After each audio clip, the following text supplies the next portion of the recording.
Abram no livro de João, capítulo 8,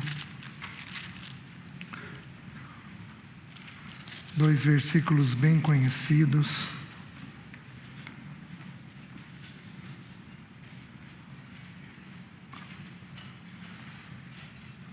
João, capítulo 8, versículo 32 e versículo 36.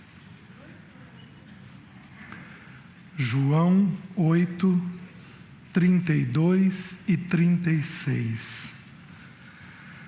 A palavra de Deus nos diz assim: e conhecereis a verdade, e a verdade vos libertará. Depois o versículo 36. Se, pois, o Filho vos libertar, verdadeiramente sereis livres. Vamos orar mais uma vez? Obrigado, Senhor, por essa porção da Tua palavra e obrigado pelas verdades escondidas nela. Obrigado por tudo aquilo que o Senhor tem como propósito na Tua palavra. Senhor, pedimos em nome de Jesus que o Senhor nos ajude. Pedimos em nome de Jesus a Tua ajuda. Pedimos em nome de Jesus o Teu socorro, a Tua graça para compreendermos o que o texto bíblico diz. Nos ajuda, nós pedimos, em nome de Jesus. Amém. Meus irmãos, o meu alvo seria chegar em 2 Timóteo capítulo 3. Existe uma lista de pecados descrita em 2 Timóteo, que, se possível, eu gostaria de estudar com os irmãos, mas eu não sei se vai ser possível. Então eu vou tentar construir, os irmãos vão ter que me tolerar uns minutos aí, eu vou tentar construir com os irmãos um entendimento sobre o assunto da verdade e o assunto da filiação, para nós podermos então chegar na lista de pecados, para a gente compreender o que aquela lista quer nos dizer. Quando nós falamos do tempo dos fins, qualquer pai ou mãe minimamente responsável, a apreensão nossa são os filhos. Não tem jeito. Qualquer pai que tiver um mínimo de cuidado, a apreensão que a gente tem são os filhos e os netos, né? Inclusive, os textos bíblicos das duas famílias, o irmão Bernardo leu agora de manhã, o texto bíblico de Lucas 17, se referindo à família de Noé e à família de Ló, a gente vê na família de Noé uma tragédia razoável, mas na família de Ló uma tragédia monstruosa, colhido na vida dos filhos. Então eu queria trabalhar com os irmãos os conceitos de verdade e de filiação, para nós conseguirmos entender um pouquinho o que as listas de pecado têm a falar para nós e para os nossos filhos, né? O texto bíblico aqui, ele está ensinando duas verdades muito conhecidas de nós. Ele está ensinando que a verdade liberta. Simples. Porém, quando a gente fala da verdade, nesse texto, no livro de João, João vai esclarecer que a verdade suprema é Cristo. Porque Jesus falou assim: eu sou o caminho, a verdade e a vida. Porém, há uma outra verdade que a Bíblia também menciona, que é a nossa verdade. Aquilo que nós somos, aquilo que ocorre dentro do nosso coração, os pensamentos que temos, as motivações que temos, os pecados que atingiram a nossa vida, as tendências que cada um de nós tem. Então, a Bíblia nos ensina, por exemplo, no Salmo 36, versículo 9, ele vai dizer assim: na tua luz temos a luz. Então, quando a verdade de Cristo é levantada, nós recebemos uma verdade a nosso respeito. de quem nós somos, do que ocorre dentro de nós. Então, nós precisamos nos aproximar dessa santa luz, desta bendita verdade, que é o nosso Senhor Jesus, mas ao nos aproximarmos desta luz, desta verdade, nós vamos receber uma luz a respeito de quem nós somos. É ali que começa o nosso problema com o Espírito Santo. Porque ali a nossa tendência natural é de fugirmos, é de evitarmos a luz que está sendo incidida sobre nós. Todos nós fazemos isso. A luz, ela traz a natureza de Deus. Deus é luz. Então a luz traz a natureza de Deus, enquanto as trevas trazem a natureza do pecado. A gente costuma pecar de forma escondida, sem que ninguém veja, sem que ninguém perceba, porque a natureza do pecado é uma natureza de trevas dentro do nosso coração. O pecado ele atingiu tanto o ser humano que até os nossos olhos naturais reagem à luz. Se eu começar a olhar para aquela luz ali, olha o que meu olho fez. Ele não dá conta. O pecado nos impactou tanto que nós não damos conta de olhar muita verdade, muita luz, muito rapidamente. Nós não damos conta. Por isso que o Espírito Santo de Deus, ele é muito gracioso com a nossa vida, jogando luz que nós damos conta de suportar. Então ele vai gradativamente, ao longo de muitos anos, revelando determinadas coisas, gradativamente, e nós vamos sendo convencidos desses pecados que ele tenta esclarecer para nós. Porém, o texto bíblico aqui está dizendo que, na verdade, eu sou livre. Então, quando Jesus vem sobre nós e o Espírito Santo revela algo a nosso respeito, se nós admitirmos esta verdade, nós então seremos libertos. Porém, o texto bíblico avança e ele diz assim: se, pois, o Filho vos libertar, verdadeiramente sereis livres. Meus queridos, a pena do Espírito Santo é uma pena interessante, porque ele podia ter colocado: se Jesus vos libertar, verdadeiramente sereis livres. Aparentemente, para mim faria mais sentido, porque Jesus significa o Salvador, aquele que nos tira dos nossos pecados. Então, faria sentido a gente ler o texto e dizer: se pois Jesus vos libertar, verdadeiramente vocês serão livres. Mas ele não falou que é Jesus, ele não falou que é o Cristo, o ungido, aquele que nos dá a entrada no reino celeste. Aliás, é interessante porque, estudando sobre essa palavra esses dias, Jesus, no texto de Mateus, diz assim: vocês vão ouvir muitos dizerem que são o Cristo. E a gente foi ensinado a limitar a nossa mente, que são pessoas que se levantam dizendo: eu sou Jesus, eu sou o Cristo. Porém, nós temos que entender a natureza da palavra. Muitos virão em meu nome dizendo: eu sou o Cristo. Cristo significa o Messias, é aquele que nos toma pela mão e nos dá entrada no reino eterno. Nesse sentido, tem muitos falando isso. O Espiritismo fala isso. Não, você segue o Espiritismo que eu vou dar entrada no reino eterno. Você vai ser um espírito mais elevado. Então é uma forma sutil de nos propor uma entrada na eternidade de uma outra maneira. Muitas religiões fazem isso.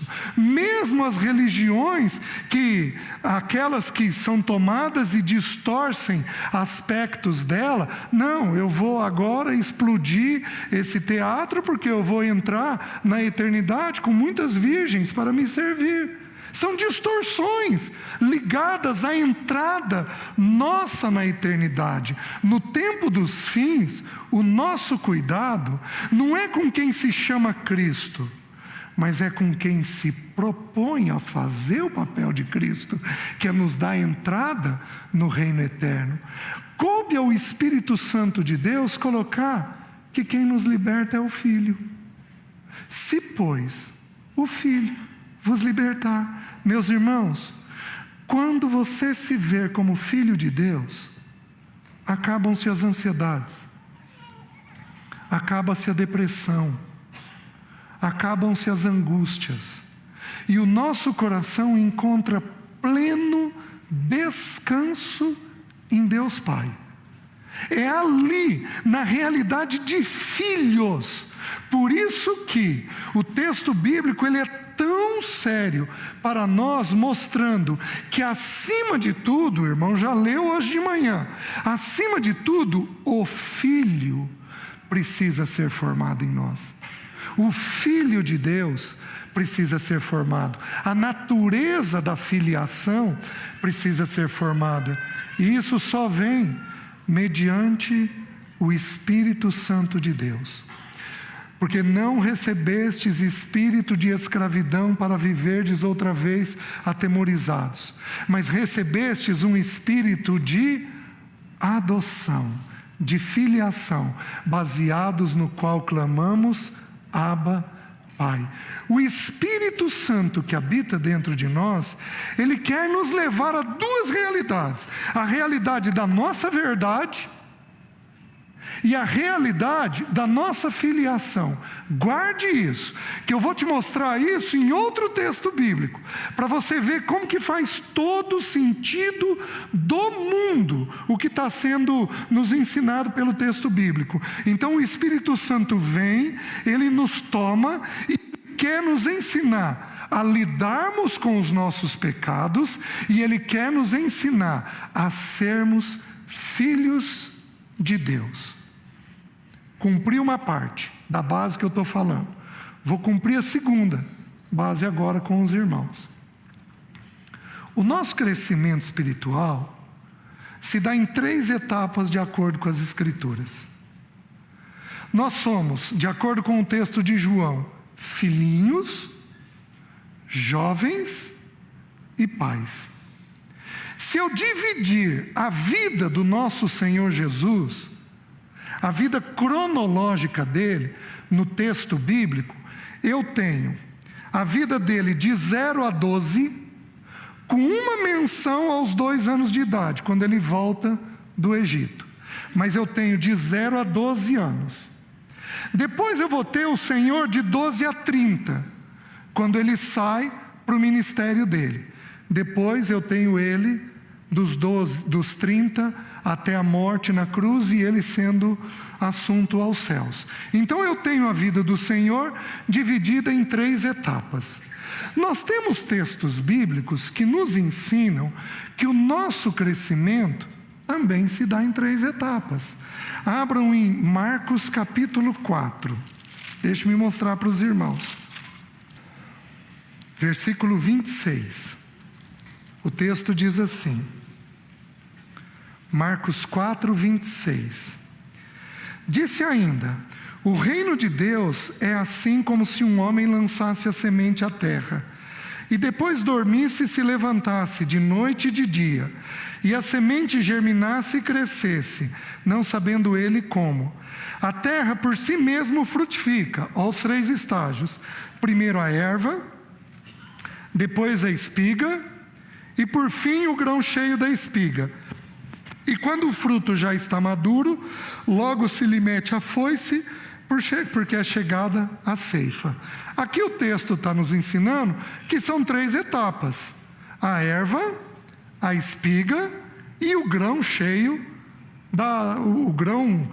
a espiga cheia, o grão cheio na espiga, certo?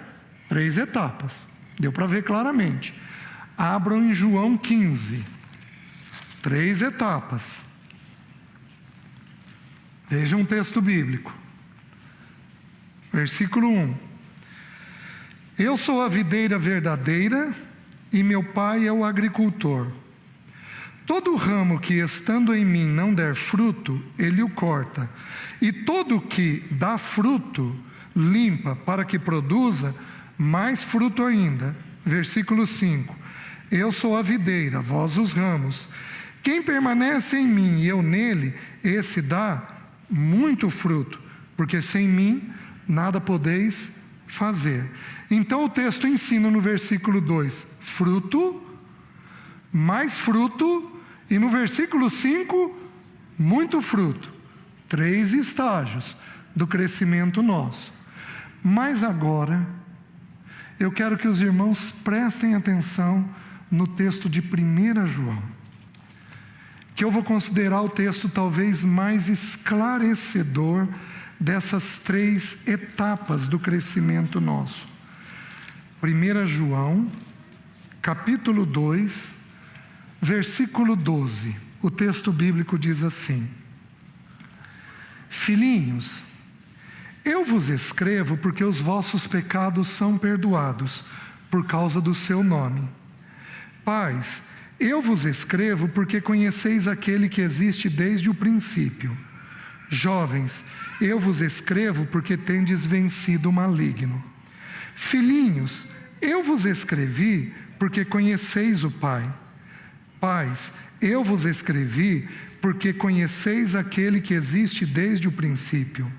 Jovens, eu vos escrevi porque sois fortes, e a palavra de Deus permanece em vós, e tendes vencido o maligno. Meus queridos, 3 estágios: filhinhos, jovens e pais. Só que agora com descrição desses estágios. Os pais, eles têm repetido a mesma descrição. Os jovens, eles têm acrescentado, mantido a primeira descrição e acrescentado mais 2 coisas.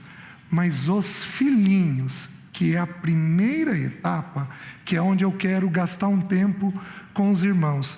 Esta etapa são descritas 2 coisas. E olha se não tem tudo a ver com o texto de João. A verdade vos libertará. Se conhecer o Filho, vocês serão verdadeiramente livres. Olha o que ele está falando. Ele está dizendo aqui: filhinhos, eu vos escrevi porque os vossos pecados são perdoados. Depois, filhinhos, eu vos escrevi porque conheceis o Pai. Então eu vou trabalhar com os irmãos uma ideia para o tempo dos fins. Quando você constrói um prédio, uma coisa é você ter um problema no telhado do prédio. Outra coisa bem diferente é você ter um problema na fundação do prédio. Preste atenção. A primeira etapa da vida cristã precisa ser bem feita. A etapa do início precisa ser bem feita. E aí eu vou dizer sem medo de errar. Nós, pais, às vezes não temos essa etapa bem feita, e muitas vezes nós não fazemos essa etapa bem feita na vida dos nossos filhos. Então eles desenvolvem um início da vida cristã sem muita clareza. Nós somos tomados por um entendimento, todos nós, de que se os nossos filhos servirem ao Senhor de alguma maneira, na adolescência e na juventude, tudo está caminhando bem. Mas isto é uma ilusão e uma mentira. Porque caminha bem no início da carreira cristã, quando os nossos filhos sabem identificar quais são as suas tendências pecaminosas. E eles próprios têm as suas experiências com o Pai. Filhinhos, eu vos escrevo porque os vossos pecados são perdoados por causa do seu nome. Filhinhos, eu vos escrevi porque conheceis o Pai.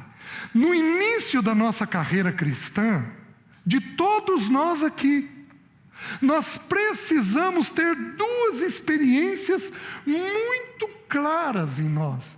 Nós precisamos identificar quais são as nossas tendências pecaminosas. E nós precisamos ter experiências com a intervenção do Pai. Os irmãos estão entendendo? O que acontece quando isso não é bem feito? O que é bem feito? Quando não é feito com graça. Quando é feito de forma pesada, dura, ou até negligente, os nossos filhos não têm clareza do que ocorre dentro deles. E aí, eles são, ou nós, ou eles, mal preparados para o tempo dos fins. Porque o tempo dos fins é um tempo de despertamento de alguns pecados. Eu não sei se vai dar tempo para a gente fazer isso, mas quando você compara a primeira lista de pecados, a Bíblia traz muitas, se não me engano 10 ou 11. Quando você compara a primeira lista de pecados que Jesus descreveu apenas no livro de Marcos, 12 pecados descritos no livro de Marcos, e você compara com a lista de 2 Timóteo capítulo 3, a lista do tempo dos fins, elas são completamente diferentes. Mas completamente diferentes. E o irmão Bernardo foi muito feliz quando ele usou o exemplo do orgulho gay. Porque no tempo dos fins, o orgulho, o envaidecimento, o egoísmo, a falta de afeto são as tônicas do tempo dos fins.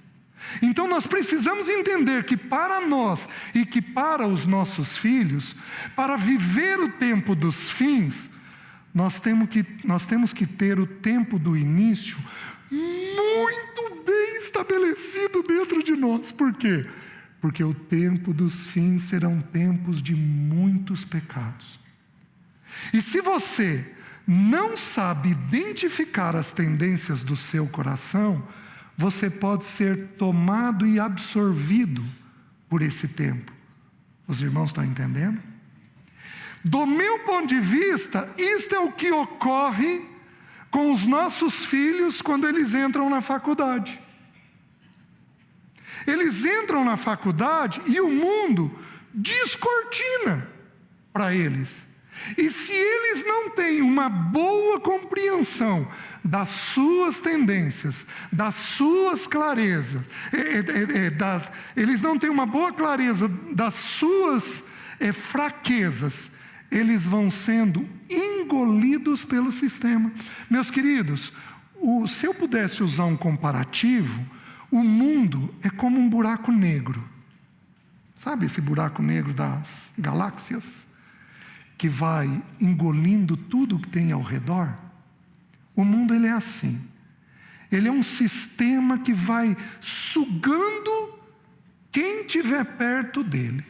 Ele suga tudo aquilo que estiver perto dele. O que nos livra disso? Um bom início na carreira cristã. Deixa eu fracionar para os irmãos a palavra filhinhos. Deixa eu estudar um pouquinho ela. Primeira coisa que nós e os nossos filhos precisam entender: que eles têm alguns pais. Naturalmente falando, eles têm um pai e uma mãe.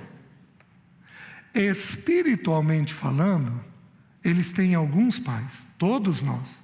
O primeiro pai que nós temos, vamos lembrar, o filho nas Escrituras, ele revela o pai.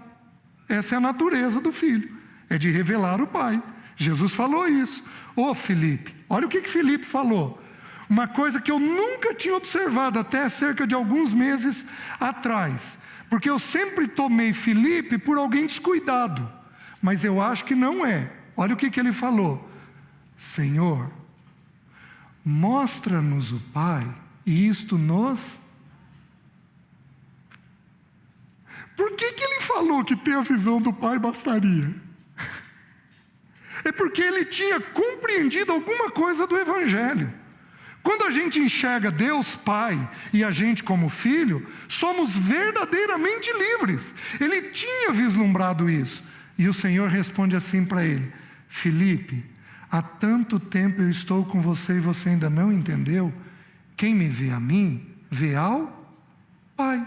Meus queridos, o Filho, ele existe nas Escrituras para revelar a natureza do Pai.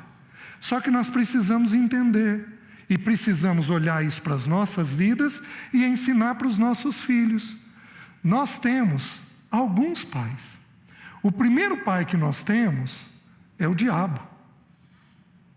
Vós sois filhos do diabo, porque ele vive mentindo desde o princípio, porque ele é o pai da mentira. Quem aqui nunca mentiu? Levanta a mão para mentir pela primeira vez.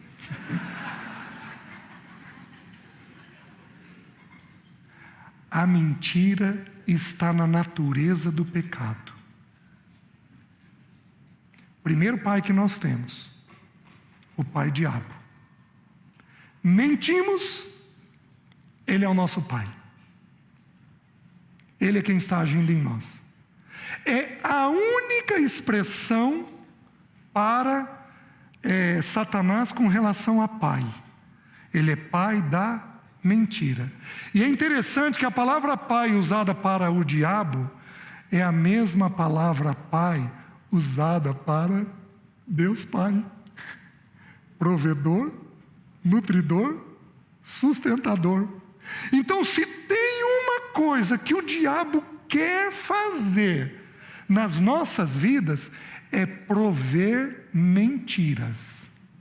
Seja certezas na nossa mente mentirosas, seja atitudes de mentira nossa com os outros. Satanás, ele quer prover isso. Por quê?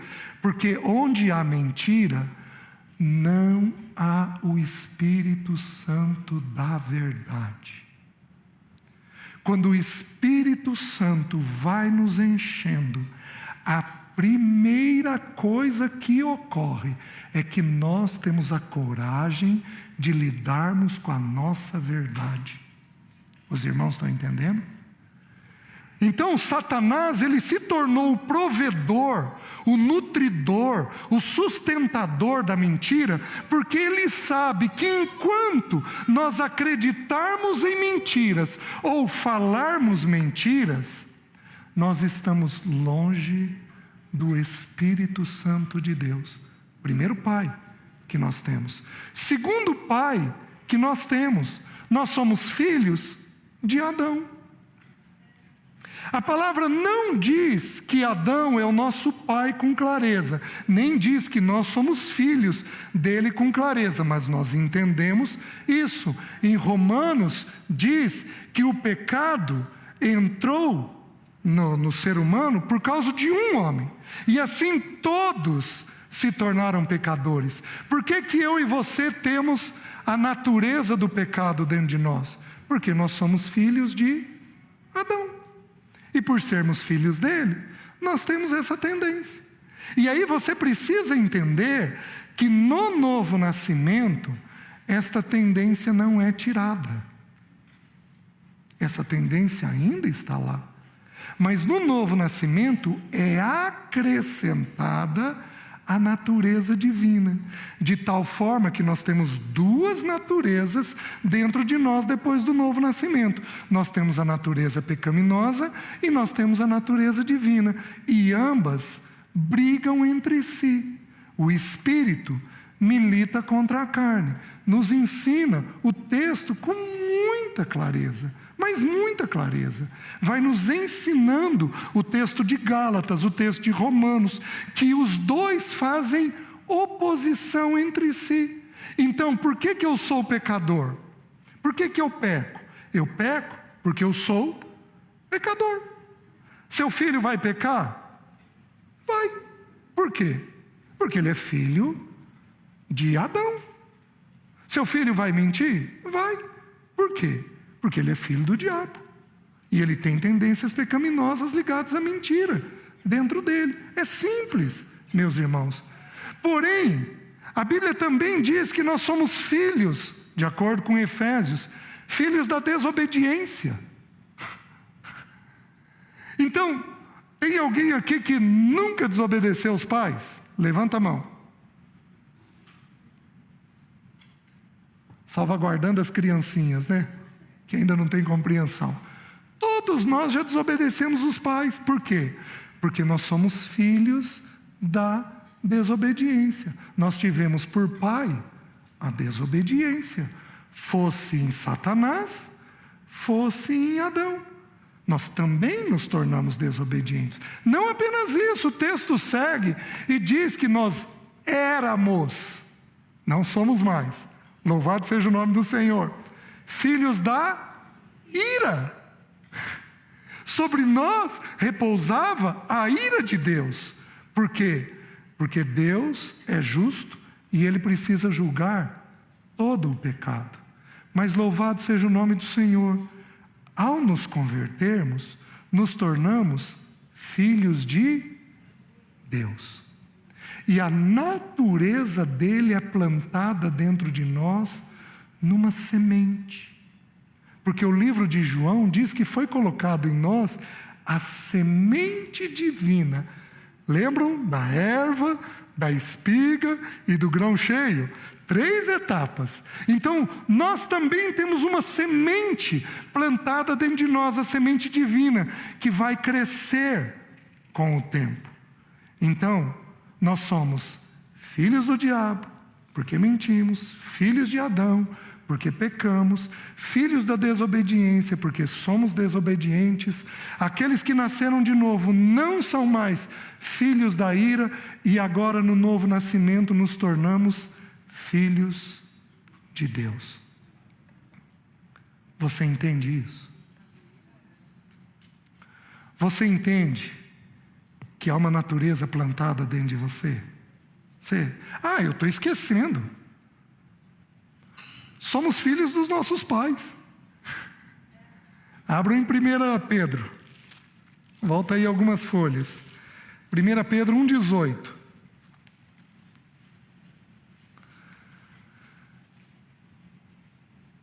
Sabendo, 1 Pedro 1,18, sabendo que não foi mediante coisas corruptíveis, como prata ou ouro, que fostes resgatados do vosso fútil procedimento, que os vossos pais vos legaram.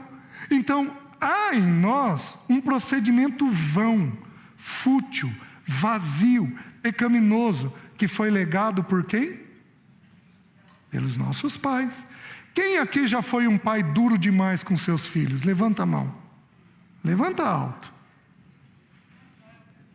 Se a gente for olhar, é porque alguns de nós tivemos pais duros demais, rígidos.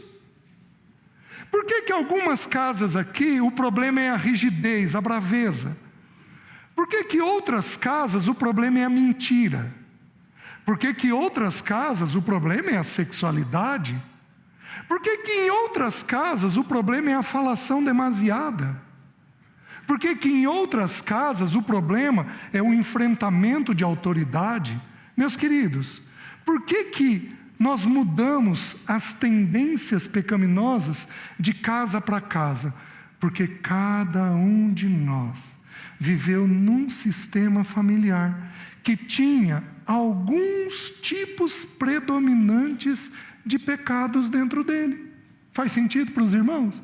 Nós nascemos pecadores, mas para onde esse pecado vai canalizar ou não, está diretamente ligado ao ambiente que nós vivemos. É simples assim, mas o fato é que somos pecadores. Aí entendam a minha mente, entendam o que eu estou querendo transmitir para os irmãos. No tempo dos fins, o texto bíblico diz assim: sabe, porém, isso, que sobrevirão tempos difíceis nos últimos tempos, pois os homens serão, primeira coisa, egoístas. Agora, você quer ver uma coisa? Tem pais aqui que protegem demais os filhos? Quem aqui tem uma tendência de proteger demais? Antes de você levantar a mão, deixa eu explicar o que é proteger. Proteger é fazer pelo filho o que ele já tem condições de fazer. Quem aqui protege o filho? Oh, olha quanta mãozinha. Aí, você fica protegendo ele e você não quer que ele caia no pecado dos tempos do fim. Mas você protege ele demais e cria um sujeito fraco, que não dá conta de lidar com a oposição e com o enfrentamento da vida. Mas alguns protegem. Tem alguns aqui que mimam seu filho. O que é mimar o filho? Mimar o filho é fazer toda a vontade dele. Tem alguém aqui que faz isso? Levanta a mão. Esse é mais difícil de admitir, né? Tem uma corajosa ali que admitiu. Aí você quer que o seu filho seja livre do tempo dos fins. Como é que ele vai ser livre do tempo dos fins se você produz esse pecado dentro dele? Ele não vai ser nunca. Então nós precisamos rever a base da formação, tanto nossa quanto da nossa casa, e começarmos a estabelecer as verdades que estão ocorrendo dentro de nós, dentro do nosso sistema familiar. Por quê? Porque se você não enfrentar a verdade que está ocorrendo, você não chega na filiação de um jeito adequado. Porque primeiro vem a verdade, para depois vir a santa verdade da filiação. Primeiro a gente recebe luz, para depois recebermos uma compreensão maior desta filiação que nós temos no Senhor. Por isso o texto bíblico começa dizendo: filhinhos, eu vos escrevo, porque os vossos pecados são perdoados por causa do seu nome. Então, o que nós precisamos fazer? Nós precisamos identificar quais são os seus pecados. Levanta aí 3 pecados seus. Levanta aí na sua mente. 3 pecados. Estou sendo bom. Levantou? Compartilha com quem está do seu lado.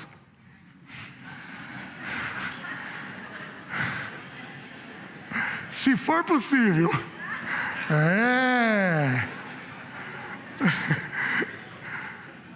Começou a ficar difícil.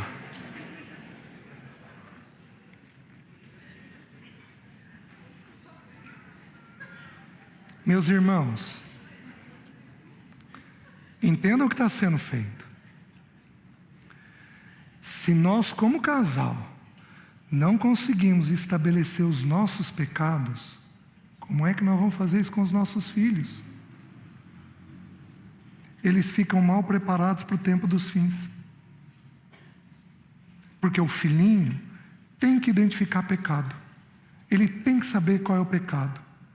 Então, nós pais damos um santo modelo de humildade e de humilhação, identificando os nossos pecados e podendo então ajudar os nossos filhos a identificar os pecados deles. O que acontece no tempo dos fins? Eles naturalmente se afastam dos pecados próprios do tempo dos fins. Os irmãos estão entendendo? Mas não apenas isso. Ele diz que os filhinhos precisam também ter experiências com a paternidade de Deus. Quem aqui tende a ser muito bondoso em excesso com os filhos? Levanta a mão. Ou muito serviçal? Levanta a mão. Quem é muito serviçal com os filhos? Levanta alto, por favor. Isso, Deixa eu falar uma coisa para vocês, irmãos. você se torna muito serviçal, o filho, ele recebe da tua paternidade, mas ele não consegue receber da paternidade de Deus.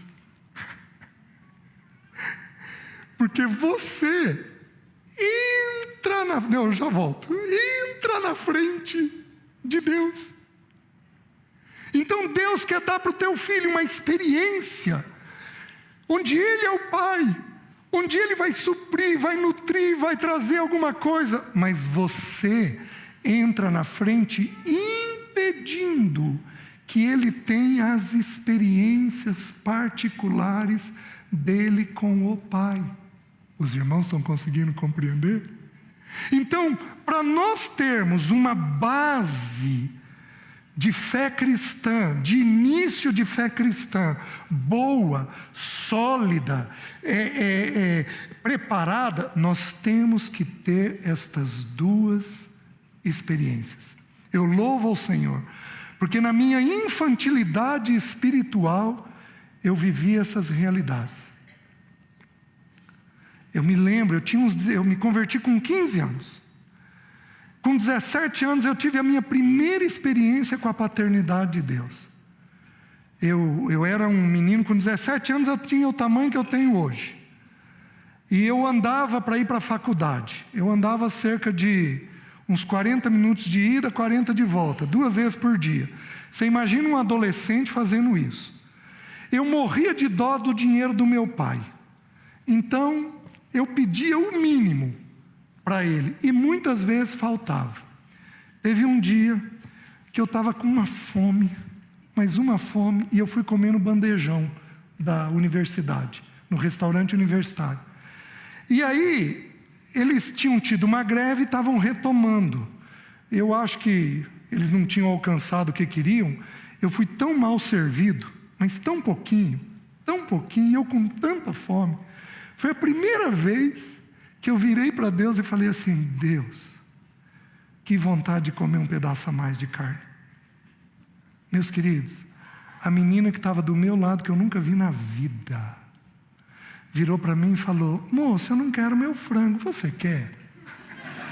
Imagina! Hoje eu olho para trás no texto bíblico e eu vejo a provisão.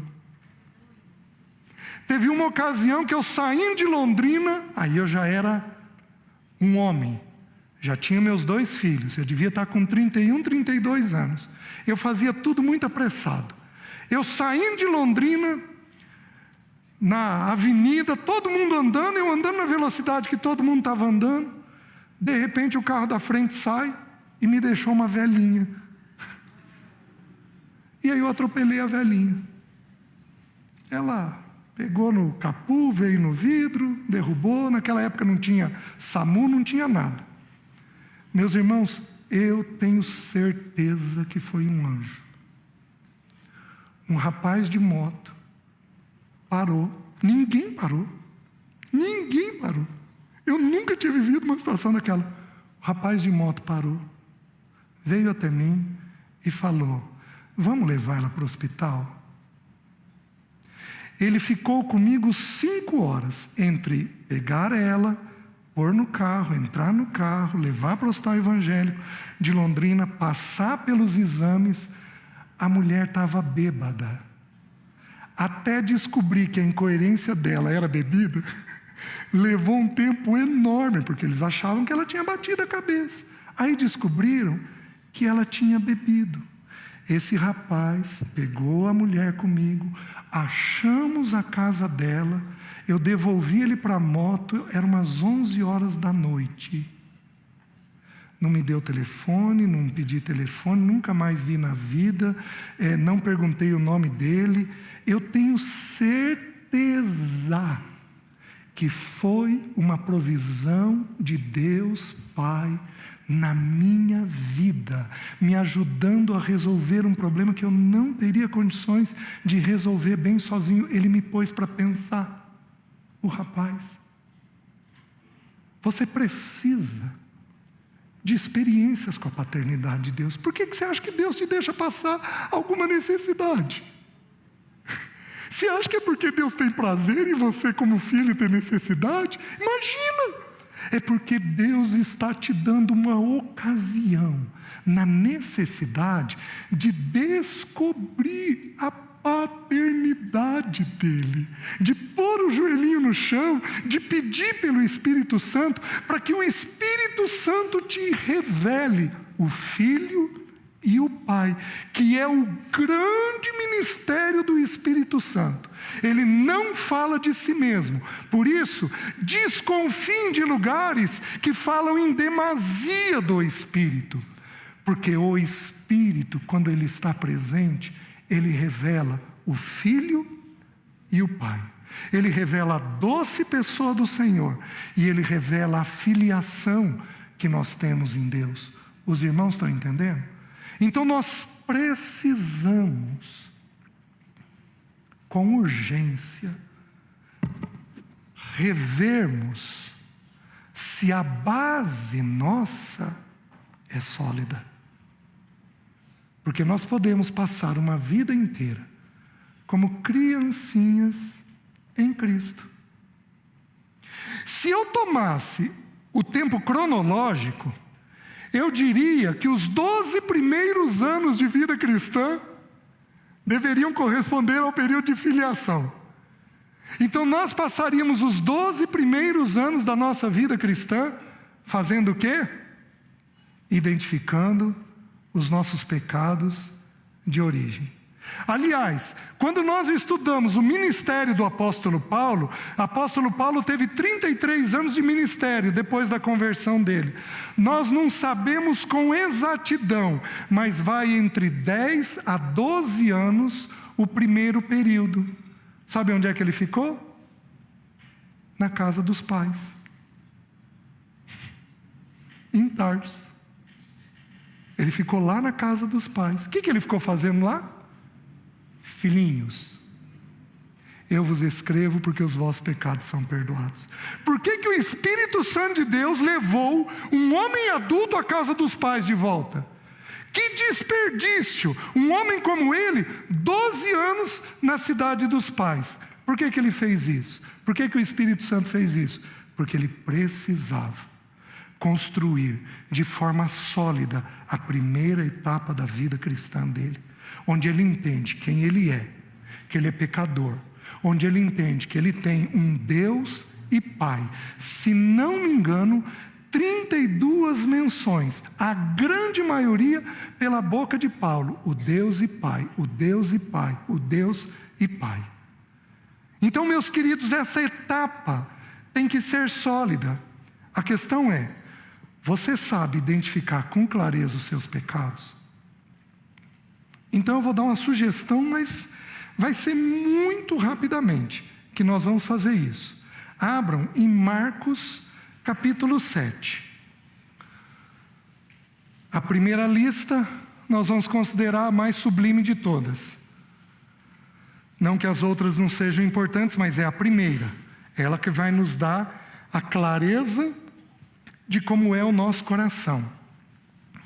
Paulo diz assim, versículo 20, e dizia, o que sai do homem, isso é o que o contamina, porque de dentro do coração dos homens é que procedem os maus desígnios, a prostituição, os furtos, os homicídios, os adultérios, a avareza, as malícias, o dolo, a lascívia, a inveja, a blasfêmia, a soberba, a loucura. Todos estes pecados vêm de dentro e contaminam o homem. Então Jesus está mencionando os pecados que habitam dentro do nosso coração. E nós temos então que nos deparar com eles. O primeiro que ele descreve, qual é? Maus desígnios. O que é maus desígnios? Maus desígnios é maus pensamentos. É pensar coisas fora da vontade de Deus. É quando você pensa dinheiro do seu jeito e não do jeito de Deus. É quando você pensa casamento do seu jeito e não do jeito de Deus. É quando você pensa filhos do seu jeito e não do jeito de Deus. É quando você pensa sexualidade do seu jeito e não do jeito de Deus. Mas deixa eu facilitar para os irmãos. Alguns aqui pensam muito. Cabeça não para. Não para. O tempo todo. Quem é assim? Levanta a mão. Ó. Nós precisamos entender que nós temos um Espírito que habita dentro de nós, que no novo nascimento ele recebe vida e nós passamos a ter comunhão com Deus. Pronto, simples, fácil de entender. E que esse Espírito precisa reger a nossa alma. A nossa alma é o nosso pensamento, a nossa emoção e a nossa vontade. Os 3 elementos da psique humana, da alma humana. O pensamento, a emoção e a vontade. Vamos lá fazer esse gesto para você nunca mais esquecer? 3 elementos compõem a nossa alma: pensamento, emoção e vontade. E a Bíblia nos ensina algumas coisas a respeito dela. Por exemplo, a Bíblia diz que nós sentimos o que nós pensamos. Então, nós temos que entender que tudo que você pensar, você vai sentir. Alguém aqui hoje acordou com um pouco de irritação? Levanta a mão. Levanta alto. Alguém hoje aqui acordou meio triste? Levanta a mão. Olha lá.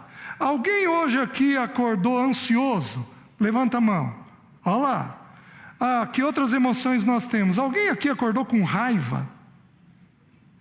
Alguém aqui acordou angustiado, com aquele aperto no peito?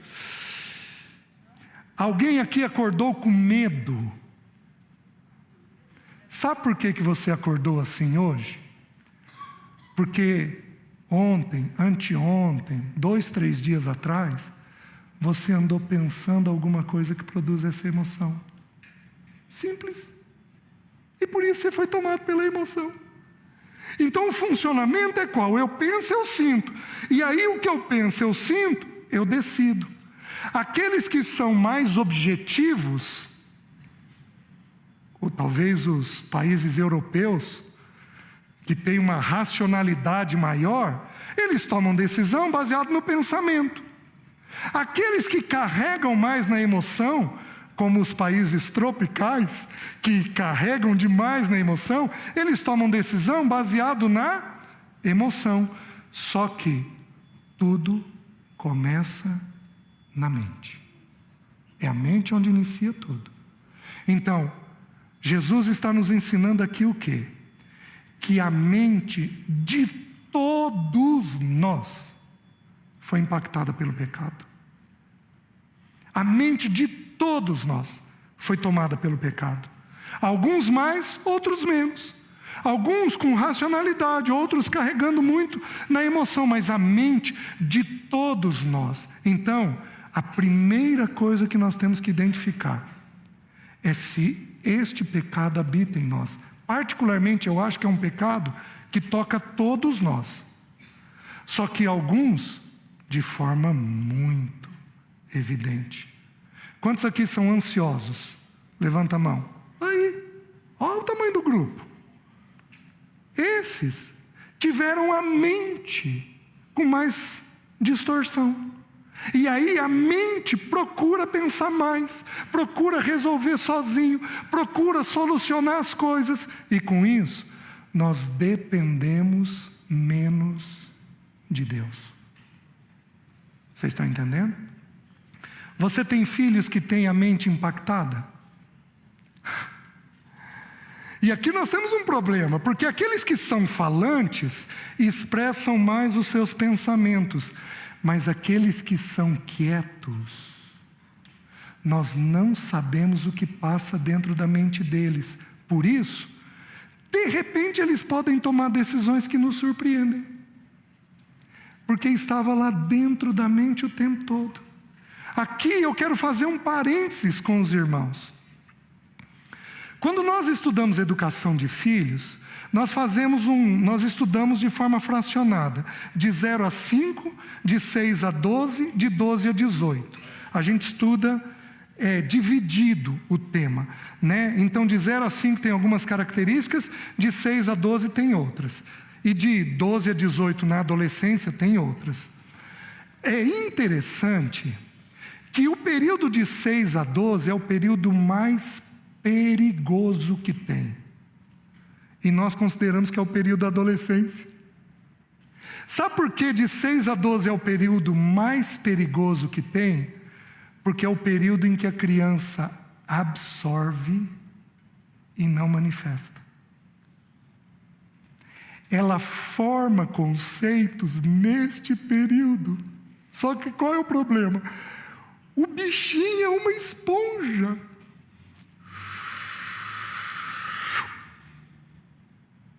Ele vai sugando, sugando, sugando, sugando. E como ele está dentro de casa, jogando videogame, o futebolzinho lá que ele joga quietinho, tranquilo, é obediente, vai e volta com a gente acha que está tudo em ordem. Só que o que nós desconsideramos é que o primeiro pecado impactou a mente. E dos 6 aos 12 é um período de profunda absorção de conceitos. Conceito ético, moral, de sexualidade, de dinheiro, de certo e de errado, vai entrando neste período. Aí eles entram aos 12 anos e viram uma chavinha. E a gente diz assim, nossa, período da adolescência é difícil, né? Ele só está pondo para fora o que ele pôs para dentro. Os irmãos estão compreendendo? A gente simplesmente não percebe porque achou que estava tudo em ordem. E não estava em ordem. Então nós precisamos compreender que a mente, ela é a que recebe o primeiro impacto do pecado. E ali nós vamos formando conceitos dentro dela. Segundo pecado que é descrito, o texto bíblico diz assim: porque de dentro do coração dos homens é que procedem os maus desígnios. Segundo pecado, a prostituição. Meus queridos, agora ele colocou um pecado sexual. E quando você estuda a lista de pecados, com exceção, se não me engano, de 2 ou 3 listas, todas mencionam o pecado sexual. Todas. Por que o pecado sexual é colocado em tanto destaque nas Escrituras? Eu estou pensando alto com os irmãos, eu não vou ter essa resposta. Pensem comigo. Qual foi o pecado de Adão e Eva? Desobediência. De que forma que apareceu? Se viram nus.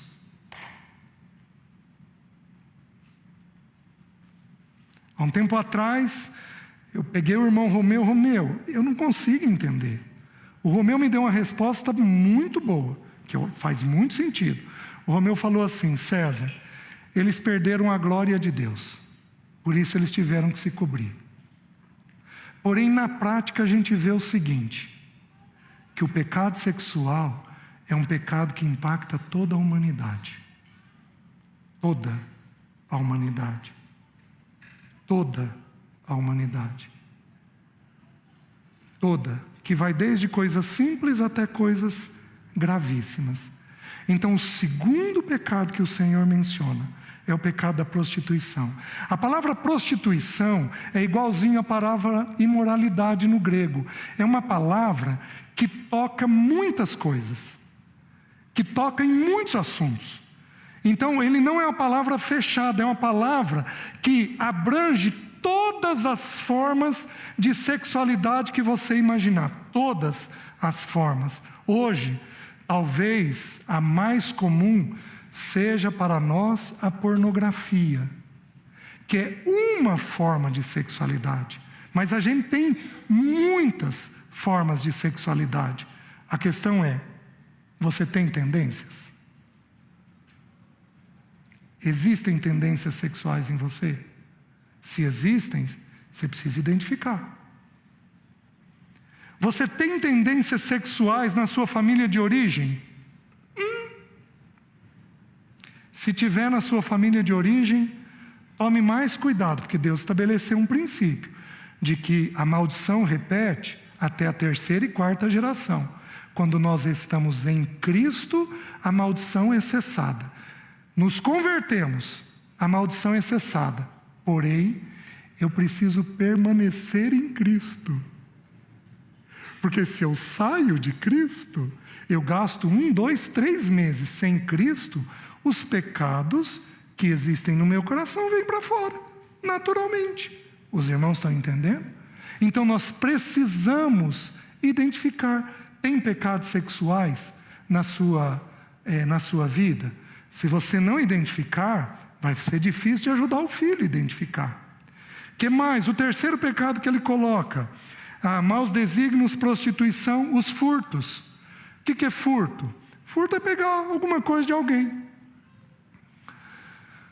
Esse é um pecado que é comum em algumas crianças, e às vezes, se tem, nós vamos ter que ter o cuidado, porque pode crescer com essa tendência, a tendência de lesar. Eu acho que o furto mais comum no meio cristão é o furto do tempo. Nós deveríamos dar tempo para Deus e furtamos esse tempo. Nós deveríamos dar tempo para os nossos e furtamos esse tempo. Então o furto é uma outra tendência. Que outra tendência nós temos? Os homicídios. Aqui, assinala aí. Porque eu acho que é um outro pecado que toca todos nós. Porque eu duvido que nós vamos ter alguém aqui que já matou alguém fisicamente. Porém, a Bíblia nos ensina que o poder da vida e da morte está na língua. Com a língua eu mato ou eu dou vida. Você já matou alguém para sua esposa? Você já falou mal de alguém de tal forma que a própria esposa sua, você já falou com a sua esposa mal de alguém de tal forma que ela própria também perdeu a alegria com aquela pessoa? Oh, queridos, se tem uma coisa que a gente faz, é matar com a língua. Esse é um pecado que nos envolve. E eu vou te dizer uma coisa: é possivelmente um dos pecados que mais roubam o vigor espiritual da família. É a crítica entre nós. Vocês vão ver que vai aparecer mais ainda no texto, né? Então nós temos ali o pecado do homicídio. O que mais? Os adultérios. O que é adultério agora? Adultério é estar com alguém que não te pertence, seja em pensamento, porque Jesus ampliou o conceito de adultério. O conceito de adultério antigamente era apenas ir para a cama com alguém que não te pertencia, porém Jesus ampliou e Jesus falou: todo aquele que na sua mente pensar já cometeu adultério. Então o que é o adultério? O adultério é você estar com alguém ou em pensamento ou fisicamente, e esse alguém não te pertence. Sexualidade pertence a nós e ao parceiro que Deus nos dá. A mais ninguém. A mais ninguém. Pertencem a 2 pessoas, se você for casado. Se você não é casado, pertence apenas a você. Sexo não é uma coisa para ser dividida com os outros, com exceção do casamento. O que mais nós temos? Os adultérios, a avareza. A palavra avareza aqui, ela é curiosa, porque nós fomos ensinados que a avareza é o quê? É o mão de vaca. Essa expressão cabe no país inteiro, né? O muxiba. Não cabe em algumas regiões. É o mão de vaca, é aquele que é seguro demais. Porém, você sabe o que significa avareza, né? Essa palavra vai aparecer no tempo dos fins novamente, mas é outro original, nos é traduzido por avareza, mas tem outro sentido. Sabe o que é avareza aqui? O desejo de possuir. Aí eu vou te falar uma coisa: pessoas gastonas são avarentos. Porque qual é o conceito de avareza? O desejo de possuir. Meus queridos, por que eu estou indo tão contra o que foi falado ontem? Porque o que foi falado ontem é sobre enchimento do Espírito. Por que eu estou falando sobre a carne hoje? Porque um faz oposição ao outro. Se você entra nesses pecados, você perde a vida do Espírito dentro de você. Então, para preservar a vida do Espírito, você tem que identificar esses pecados. Então, quem são os avarentos aqui no nosso meio? São aqueles que têm desejo de possuir. Deixa eu te fazer uma pergunta, minha irmã. Você já comprou um sapatinho que você não precisava?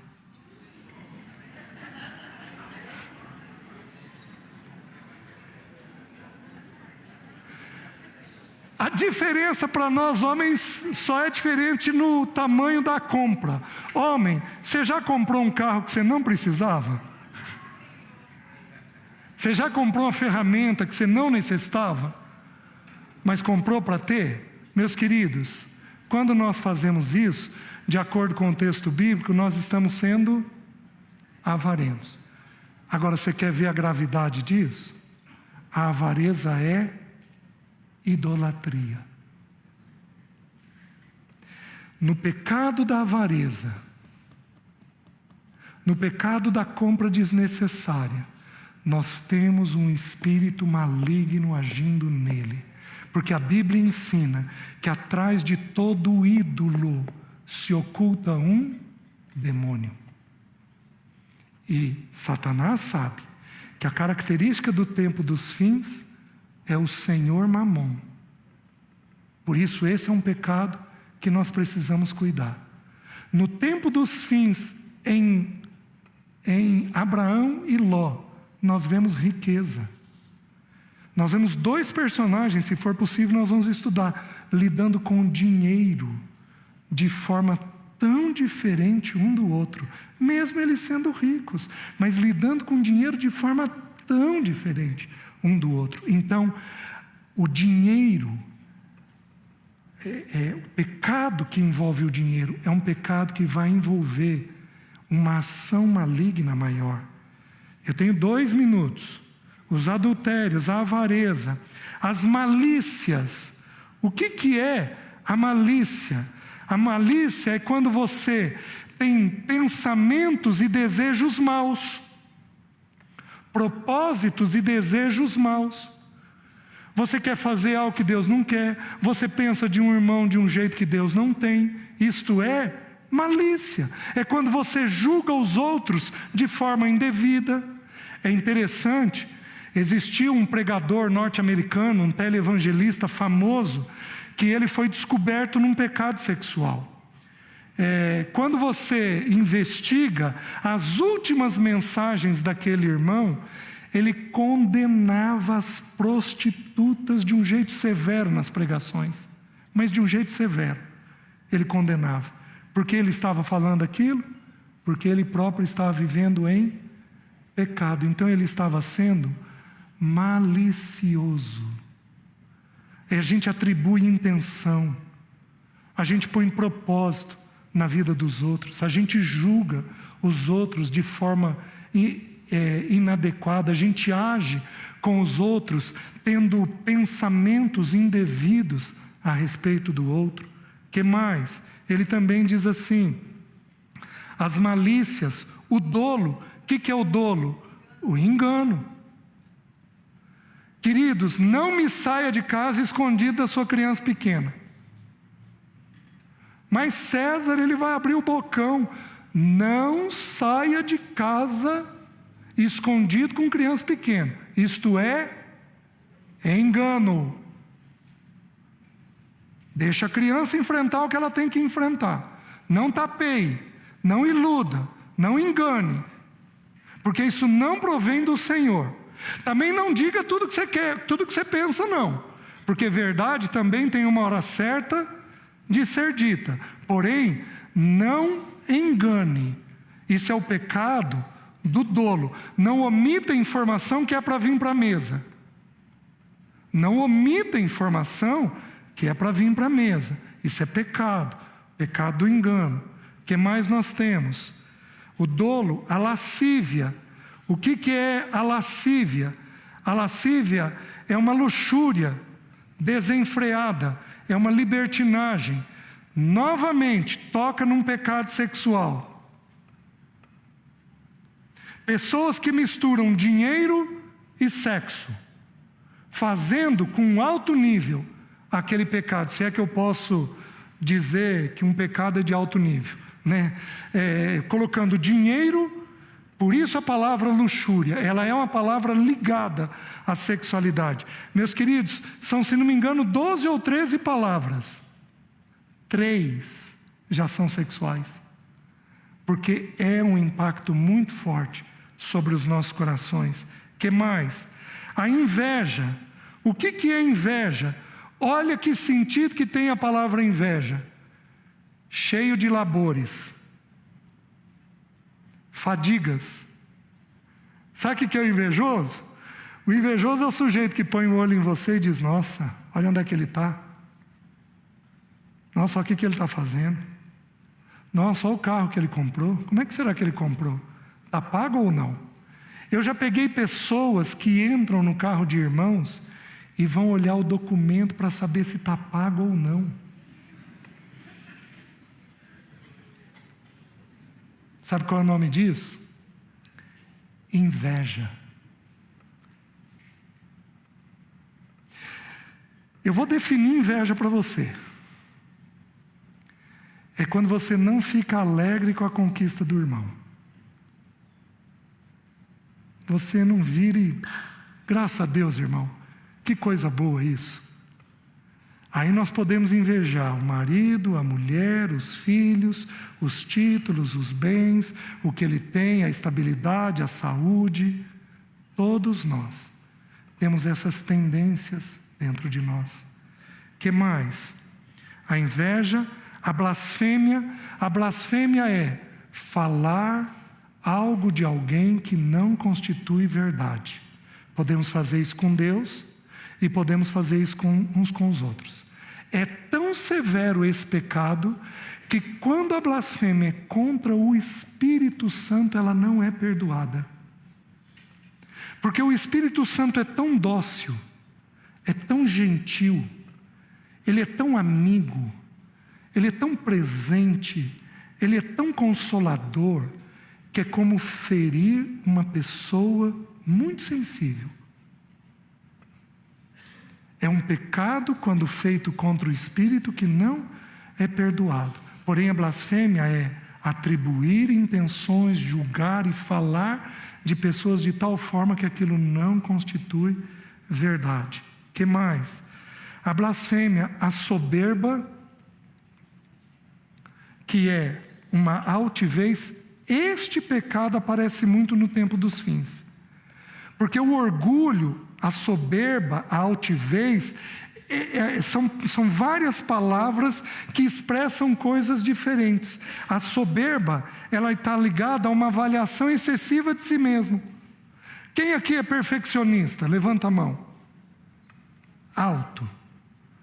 Os perfeccionistas têm risco de ser soberbos. Por quê? Porque, como o próprio nome diz, eles são perfeitos. Eles agem com uma perfeição muito grande. Então a tendência dessas pessoas é achar que tudo aquilo que ela está fazendo está certo e correto. Os irmãos estão entendendo? Então é uma avaliação excessiva que fazemos de nós mesmos. Aliás, você fala bem de você? Porque a ordem nas Escrituras é muito simples. A ordem nas Escrituras é falar bem do outro. Não seja a tua própria boca que te louve, e sim a de outrem. Vamos fazer um exercício. Se você conhecer, faz um elogio a quem está do teu lado aí. Faz um elogio do outro. Agora não vai me dizer assim: oh, mas eu sou um cabra bom, hein? Até elogiando ele eu estou.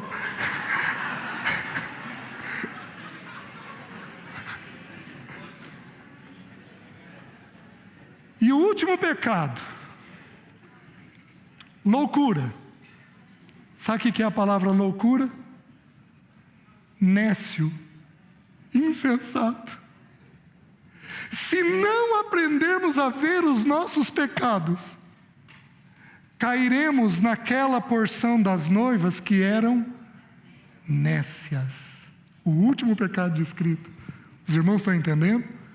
Então o desafio, meus irmãos, quando a gente fala de pecado, vocês me perdoem os 8 minutos que eu tirei a mais. Eu preciso que os irmãos entendam o que está tentando ser ensinado. A primeira fase da nossa carreira cristã, nós sabemos identificar os nossos pecados. Quando fazemos isso, estamos melhor preparados para o tempo dos fins. Amém? Curva sua cabeça. Deixa eu orar. Senhor, obrigado pelo teu amor e pela tua bondade. Obrigado pela maneira pela qual o teu Espírito Santo tem dirigido cada reunião. Obrigado pela maneira pela qual o teu povo tem recebido a tua palavra. Senhor, com graça, baseado na tua graça, nos ajuda a dar nome aos nossos pecados. E nos ajuda a vencermos ele. Nos ajuda a termos uma carreira cristã sólida, preparada para o tempo dos fins. Nós oramos em nome de Jesus. Amém.